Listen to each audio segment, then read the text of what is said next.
Hej.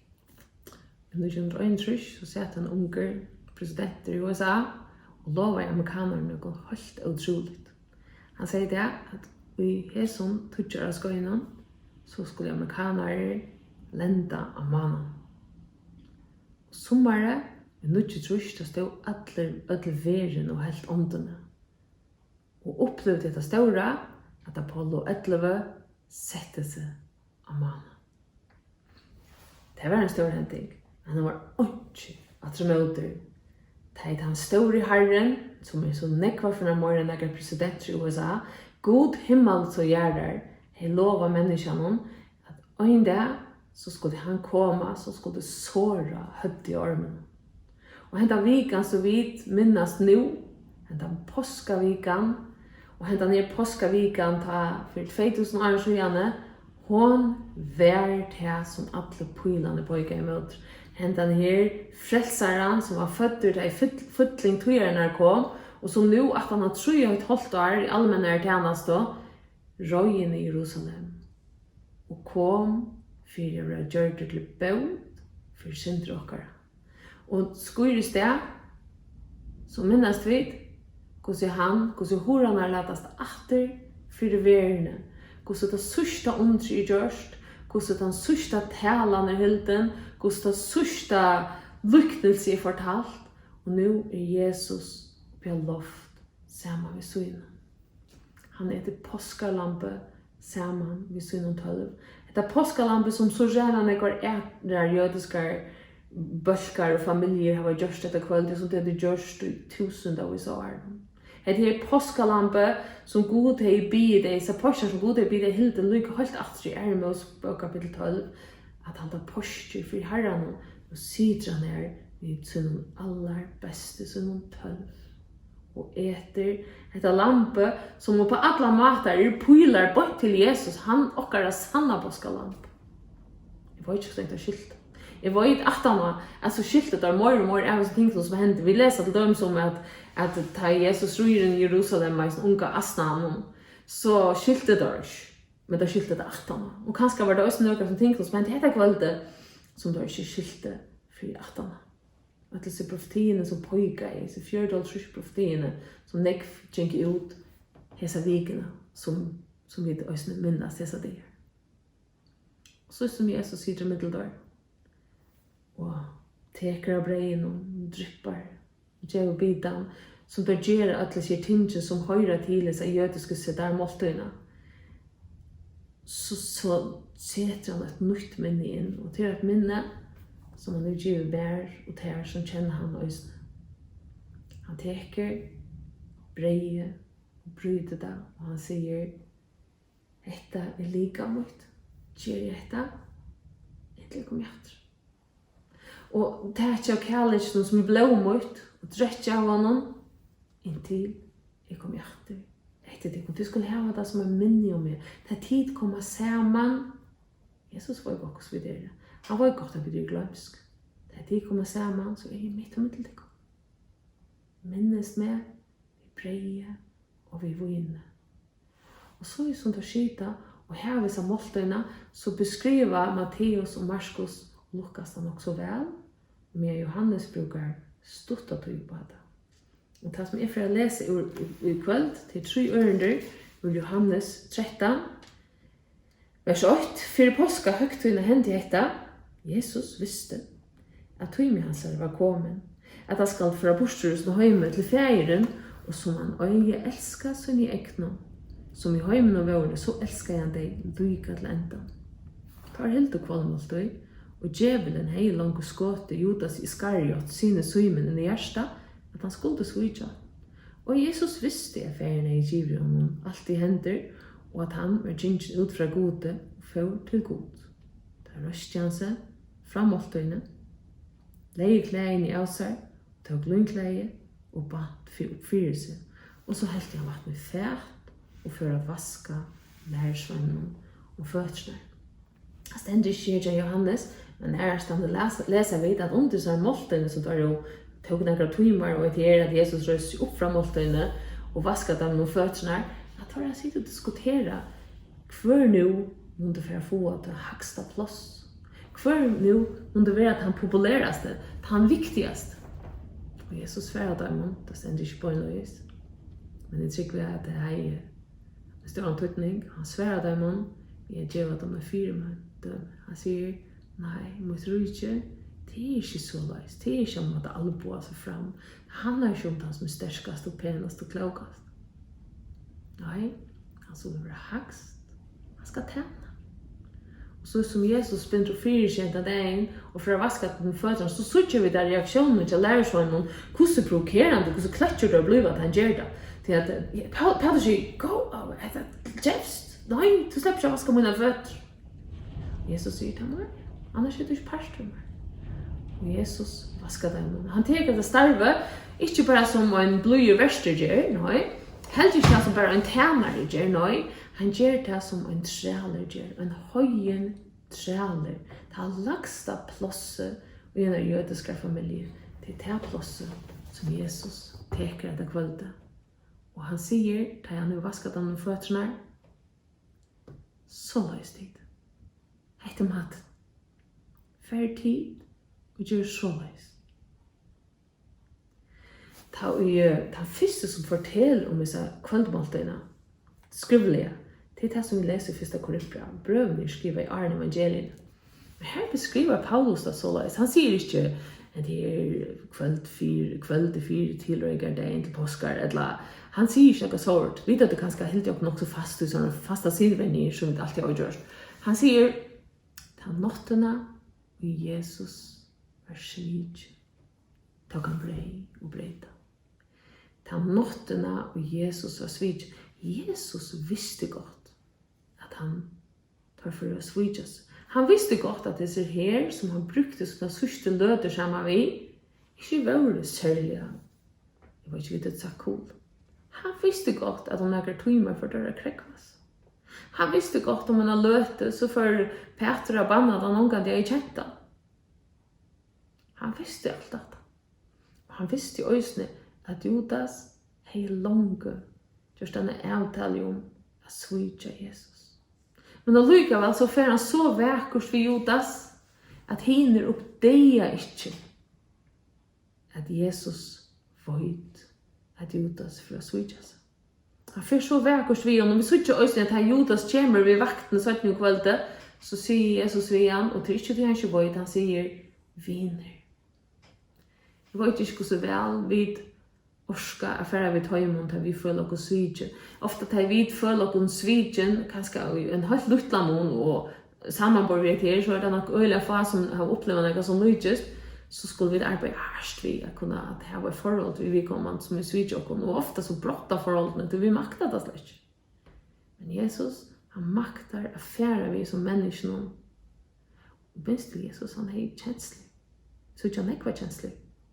Men han maktar at færa såleis ved Judas at han skjutja ikke at heter han som blir selt herras.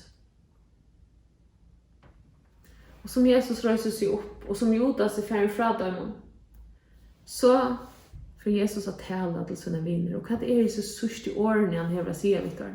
Jo, han sier, nummer 8, han sier, ikke, etter som tid av samme gjørst til kveld, etter maten tid. De skulle tjene. De skulle tjene for den. Og så sier han, jeg har et nytt båt til det tid. De skulle elske hverandre. Og de skulle ikke bare, ja, finne slett. Nei, de skulle elske hverandre som jeg har elsket deg. Johannes beskriver kapitel 15, bare til å gjøre sånne her bråtene, det som hender det kvalitet, at det ikke som er større kærlighet, men det som gjør sitt liv for viner sine. Johannes visste godt hva det var for kærlighet Jesus snakket om. Han sier elska som Og verkligen det så at Jesus sier hikk, nu for at tid å bære stafetten vi er. Tid for å være mine vittner. Tid for å være mine ombo. Alt tid som kjenner meg. Alt de mennesker som mine bød. Tid mine vittner. Og de skulle være kjent av å lykkes mer. De skulle være kjent av å være elsket. De skulle være kjent av å sette hver annen hakre enn de selv. En øyelig avbjørning. Men alt det som Jesus brukte sine sørste løter til å lære det. Han trøster det røsning. Han sier, varst du kvart? Jeg ferdig hjemme og gjør en bostad til røyere til dere. Jeg kommer etter dere. Jeg ferdig, men vet du hva de skulle få? Talsmæveren kommer til dere. Og vet du hva? De slipper bia. De slipper bia mine navnet. De tar et gang til ferien. Vi tjøk noe med.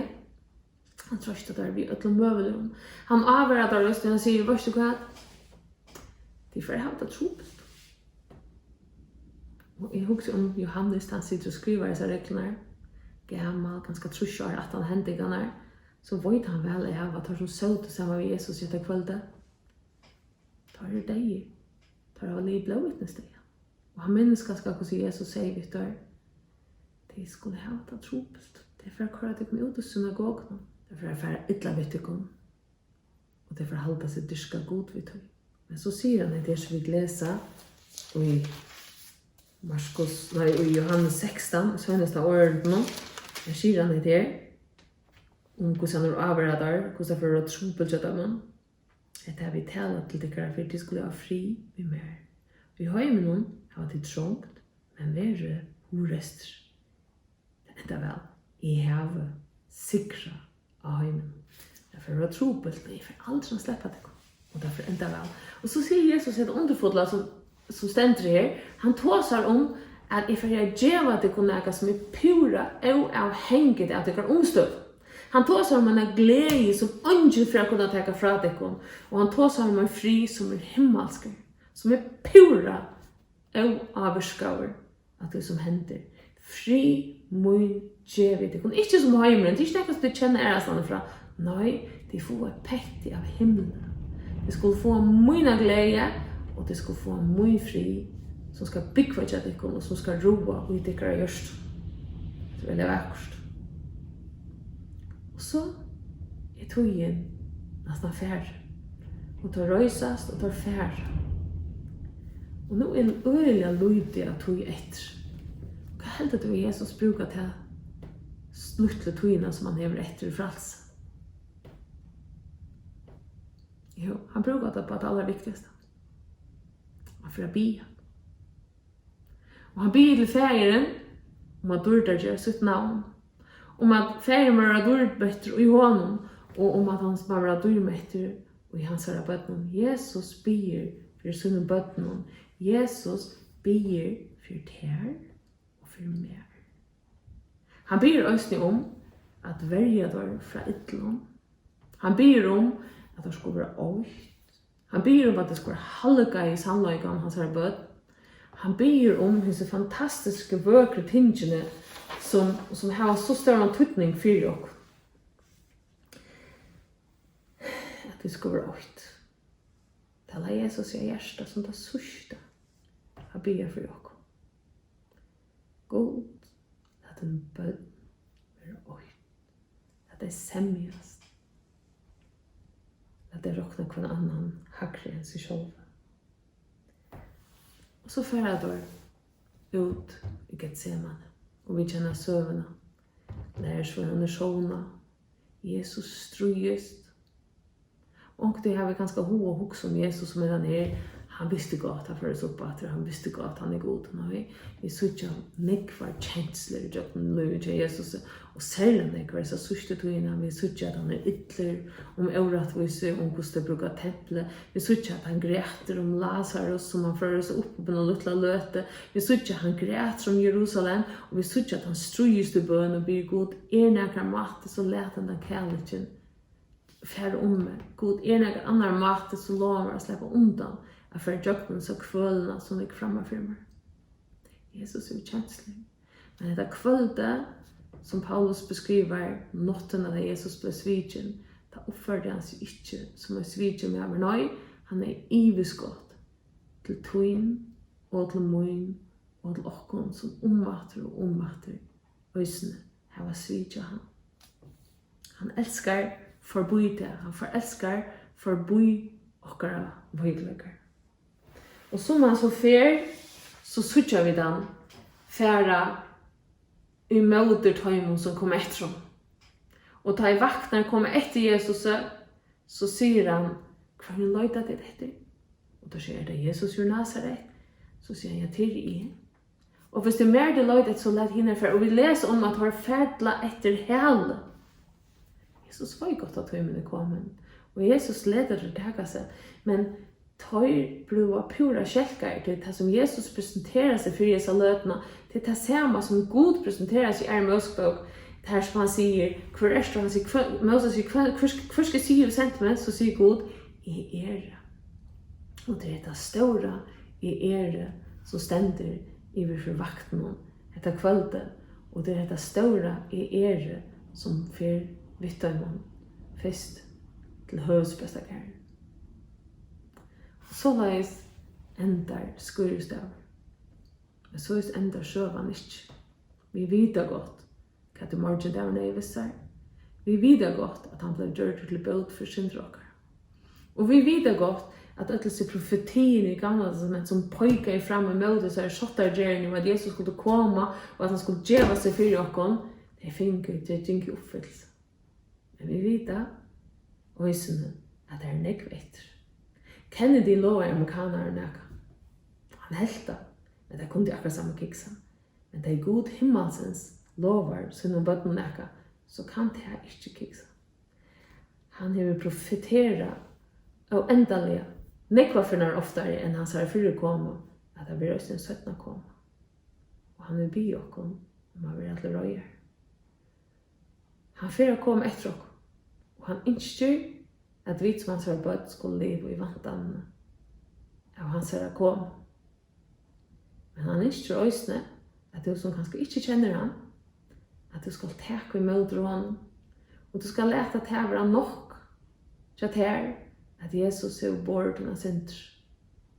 Så lät hesa påska högt och minna dig att det är öj som är vunnit där ett evigt liv. Och vi tryck för sån gods så ska till ösne få lot i Jesus. Amen. Hej, jag heter Høgni. Jag är glad för att jag kan släppa låta då vi tycker om det. Och jag ska på hämta maten shot om tøyna så tjänar jag så där nu när för er.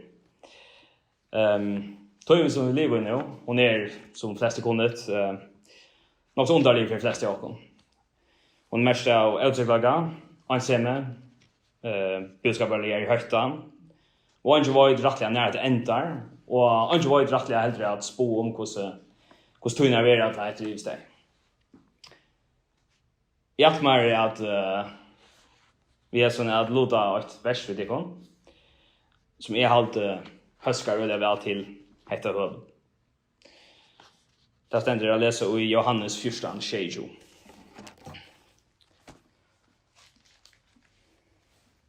Då säger Jesus till lärjungarna som Arna ska loja. Och här läser vi så i kapitel 14, vers 20. Frilad det etikon efter. Fri mun gjevi tikon, ikkje som heimren gjevi tikon. Hjärsta tikkar øktest ikkje, og missi ikkje møt.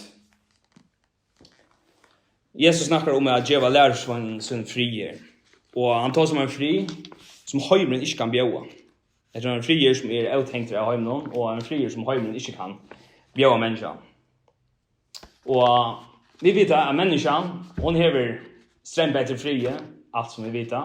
Menneskan hever alltid løyd etter frie, og hever så nek som hon kan alltid brønt at finne fri og le.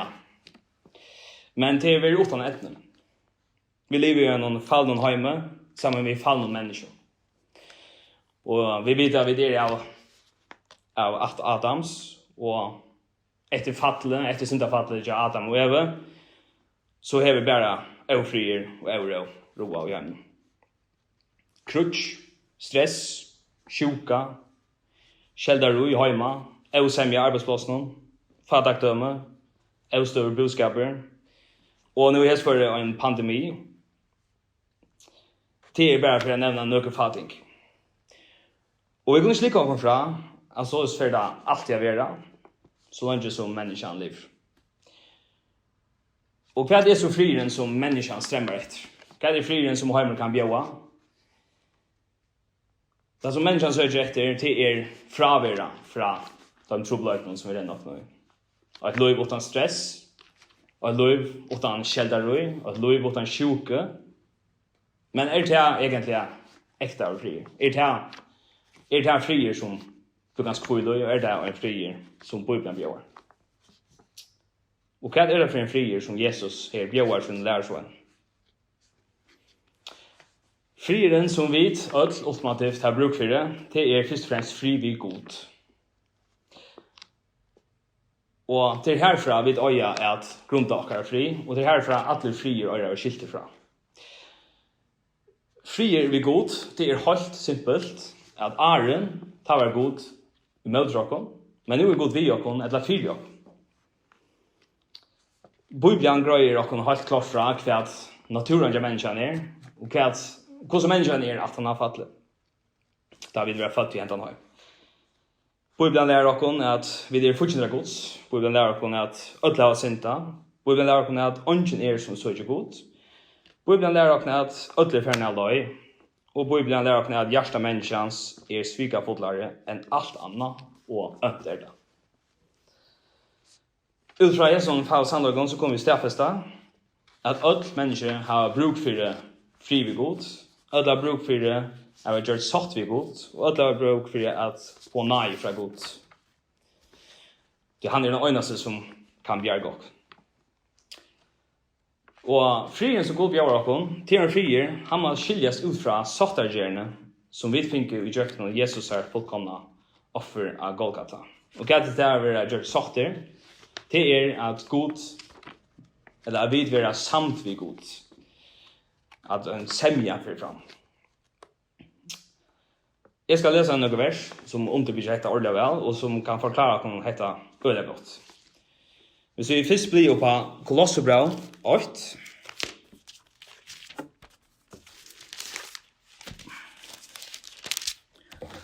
og vi leser fra vers 19 til 20. Til gode lykkeie at øll fyllingen skulle bygge i hånden. Og vi honom at gjør alt satt vi ser, ved han ut det som er gjør ned, eller det som er himmelen er, da han gjør det fri ved blåe krosshansere. Så jeg leser vi da også 3 vers ur Efesos-brevet. Så fra til Efesos 2, så tager vi fra vers 14 til 16. Så han er fri i råkere. Han som gjør det 8 av bavon og breit nyer midlingaren, som skilte sunter fortjenskapen. Da han vi holdt oss innom, tog borster bålåna og fyrskipene hennara, for at han vi ser kunne skapa av bavon 8 nytt menneske, og så lyst jeg fri. Og for at han vi krossen kunne i øynene likame, få av båda parstar sattar vi god, vi til at han vi honom drep fortjenskapen. Og fra Jesu versen kommer vi sykja det at Jesus, han tog okkara døm, og okkara deia av seg. Og jeg gjør noen blå hans herre, altså vi da som lærer ut fra gamle testamentet, ut fra offring fra gamle testamentet, som måtte blå til, blå måtte være uthelt. Så jeg gjør noen blå hans herre, vil jeg vite gjør satt vi god. Og det er ikke fantastisk. Prøv du, som sitter her, eller tid, og stekker an og lytte døte, huksa hendas anlaget. Og takka Jesu for at han kom ned i hjørna, og han vil sunn ekna vilja, og karlagat lokkon, og òsne vi lytne til sin feir, ville teka daumen og røyina som vi hadde oppe på bordet av seg. Og at han hatt gjøre okkon satt vi god. Det kan ganske være 2 sider her, og lustar i det, og du spørs ganske hvordan du kan få fri vi god. Hvordan kan du få henta frien? Da ber jeg lese Rombrev 5:8. Rombrev 5:8 sier okkon at rettvisgjørt av trygg her vi til noe fri vi god, og vi harrer okka Jesus Krist. Vi vil være rettvisgjørt, gjør rettvis, vi trygg var Jesus. Jesus, han teker dømen som vi tar opp på båret, han teker røyene som vi tar opp på båret for å gå til, og i stedet får vi hans rettvis. Således kan god søke okken rettvis i djøkken Jesus Kristus. Det vil gjøre det at trygg var Jesus Kristus, at du renner til han nå med en 2 år og får fyrtjeving for tunna synder. Så det bästa Guds stora nej att du är så löve och det bästa Guds stora nej att du inte är steger och färdig ner ut i helvets. Så och just nu att du som vi nu har jobbat ginge så kan vi känna fri innan och jag. Nu det som jag omtalar vi Jesu deja till inte akkurat friden som vi öje nu jag men vi har grunda av dessa sannlagarna. Jag vet hux med dessa sannlagar och grunda ator. Allt vi där finns fri god, att Jesus är där för oss. Allt vi där gjort sagt vi god. Och att Jesus helt säkra hem. Så kommer vi att uppleva en fri som hemmen inte kan bli åk. Troblagarna och ofriren som härjar runt om oss, han får aldrig bort. Därför alltid är vi oro i hemmen. Men friren som evangelium frierens bjöd där. Så Bibeln kallar det. Han får näkt gypren till. Han får gypren än friren som hemmen kan bjöd. Han får också kvilla. Hövast att allt lögar av runt om oss. Jag ska läsa ett vers här.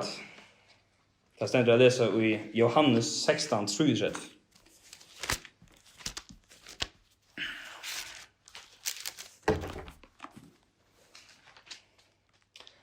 Det här är ändan av talene som Jesus säger för sin lärsvänner, Arna Skoloja. Så det är faktiskt en fortsättelse av som vi läser i början i kapitel 14 och 22.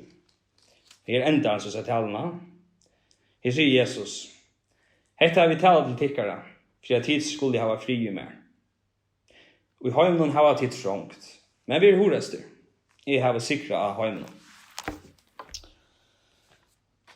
Här blir Jesus lärsvänner svinnar av er horaster. Det han är sikra av hemmen. Prøv att huxa om det.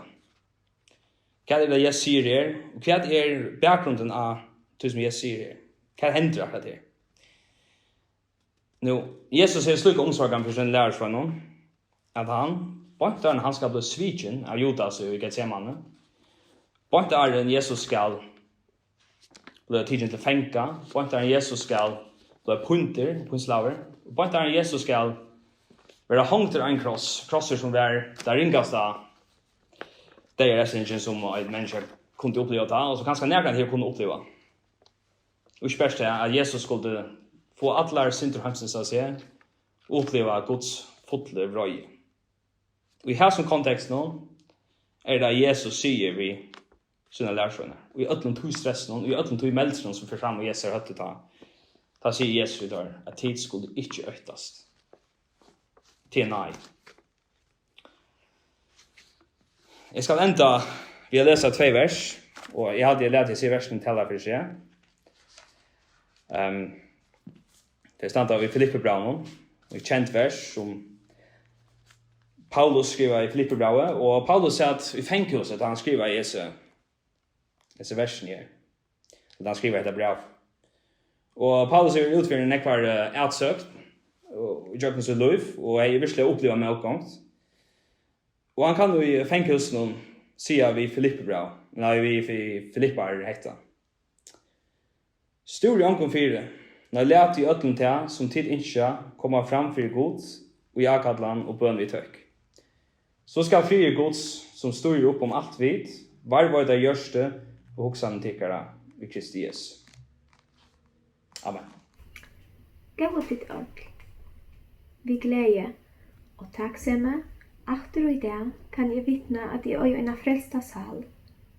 Och i öronen ständer tog av nage du titt frälst, vid trygg. Och det är inte av tyckun självun, det är gava Guds. Og jeg, som 21 år gammel, tog imot disse gavene.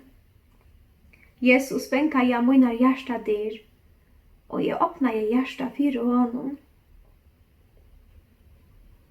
Og i året stender, hikk, jeg stande for dårnen og bensje, høyrer onker rått mine, og letter opp dittnar, skal jeg færa inn til hansara, og halda kvaltmålt og vi honom, og han vi mer.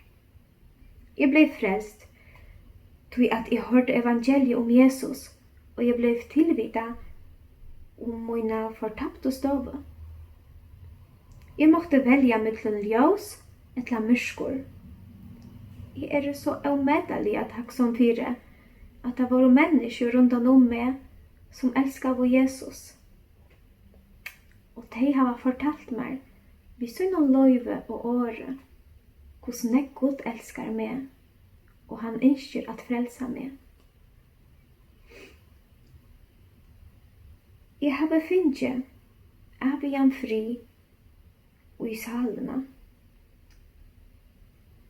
Og Johannes 14 stender, fri lat jeg tykkun etter. Fri moin, djeve jeg tykkun.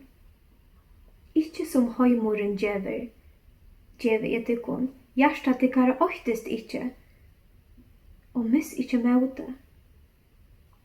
Det så vakkert skriva, og i sannsjonen kja Edvard måtte det som jeg føler. Jeg færre lova meg at lesa sannsjon opp fyrir tykkun.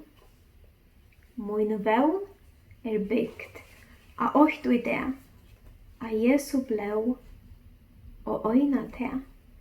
Jeg void mer ånga æra havn enn hesa øyno, Jesu navn. Myskre nær hans anlitt fjallt, hans nage ber med trygg alt. Og i kvarjon vanda, kvarje ødd, trygg evet og herrans bøtt. Hans lyfte, sottmale og blå, grunden tann og i evet stå. Alt omkring med svujama, av Jesu navn i løyte ta.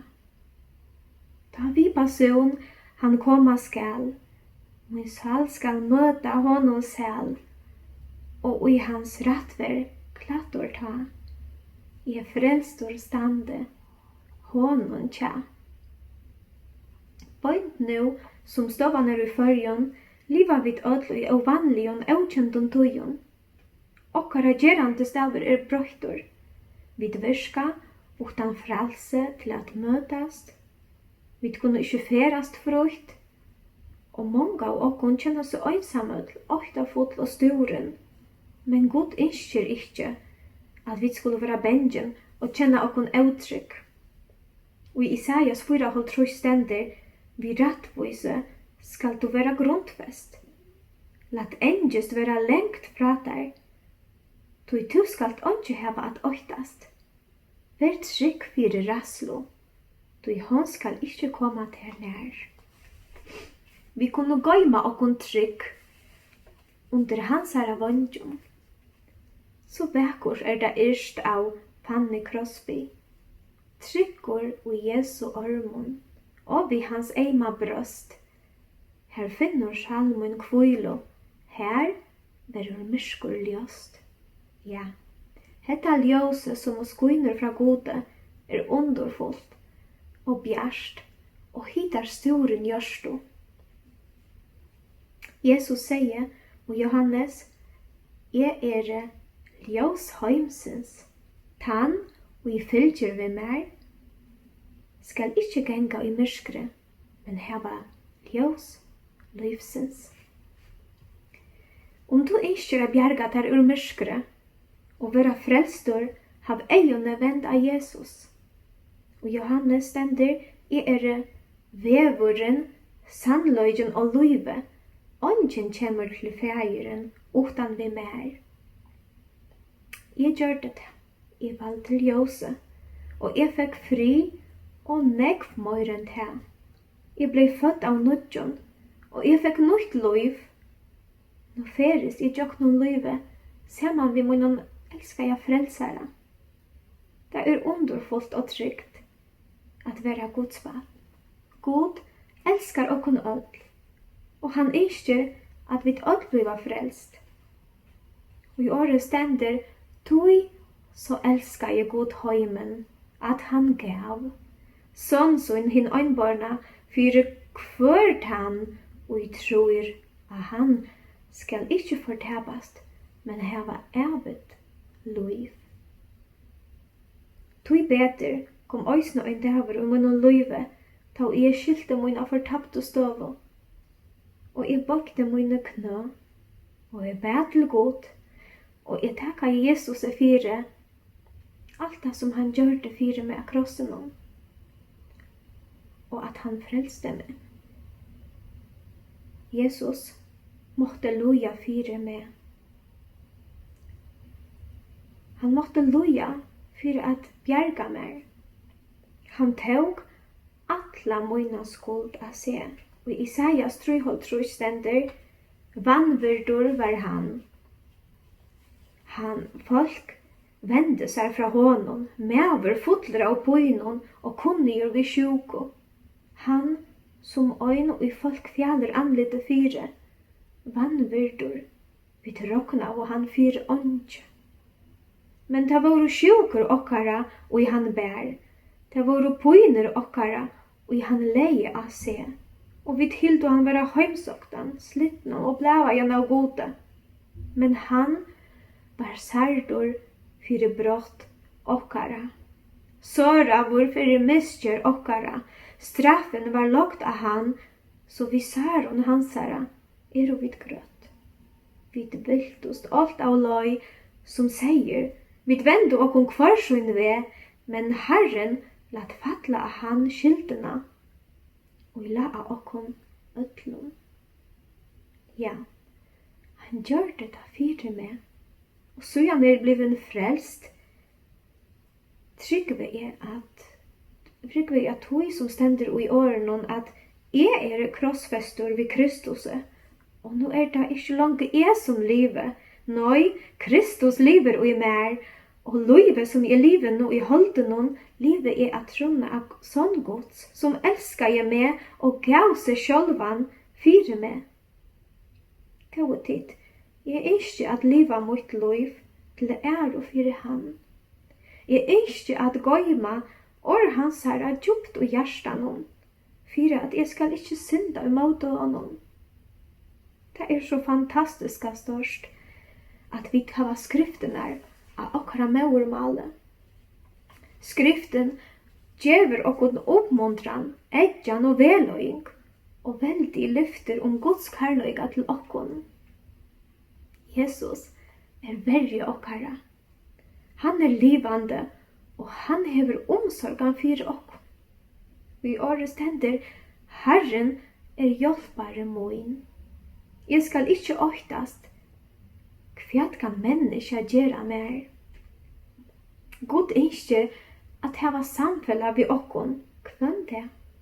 Han ikke at tåsa vi okkon, og han ikke at vi tåsa vi han. Og i glede og sorg, han skyler okkon, og han veit kvært okkon tørvar, åren vid bia om hjelp. Vi bøtten hans herre. Hvordan veit jeg det?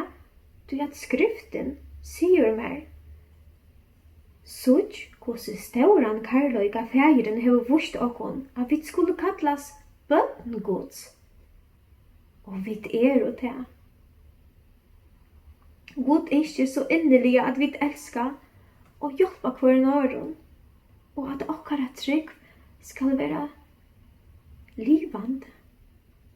Men tann og jeg hever gås heimsens, og ser brøversjoen, loja nei, og leter hjärsta sort achter fire honom, hvordan kan karløyge gods være verande i honom? Bøtten mine, lette okkon ikkje elska vi åre, etla vi tung, men i verste og sannløyga. Ja, det rett at omstavene brøytas kjøtt, og det ikke nødt og i tøy, men Herren hins hjemme, og kjær, og i det, og til evige tøyer. Om vi kjenner okkom brøtten og nyorbøkt, storen, og kanskje lengt fra gode, må vi ikke missa møte. God alt og i nær, og naien nødt kvann morgon. Guds naie ein staurer, evig verløyge. Det djupaste alvara, som i heimen Tu og jeg kunne få øyna nødja byrjan just nu. Du Guds naie øysne fire at røysa hansara bøten, ta ui til fatla. Røys det opp, hygg av krossen, og høyr Jesus råpa. Ta fullgjørst. Vi året stender at han bøt fyrir synder okkara, og ikkje best fyrir okkara, men øysne fyrir synder all heimsens. Ja, han elskar okkom, og det underfullt at han elskar okkom akkurat som vi Han ønsker at hjelpa okkom og i öllum som vi strujast vi. Vi året stender store omgång fire nøy, lette og i öllum det som ditt ønsker komma fram fyrir god, og i akatlan og bøn vi takk. Så skal frigjør god, som støyer opp alt vid, varvøyda, gjørstu og hoksaner tykkara og i Kristi Jesus. Jeg bier det. Takk og imot herranon, arren har blivit åsøynt. Jeg ønsker at enda vi har noen verse av øynene sanger, som gjør såleis. Ja, si honom takk, min sal honom lova, som fire til drakk, da skalena borsko av vrøyene fotl. Tog øyvar kjeptor vi silvor og gotl. Nøy, blåe som nior av krossen og fleit, ta låntjørnar breit. Nei, Herre og Herre Jesu Krist, være vi okkon. Gledelig apostel.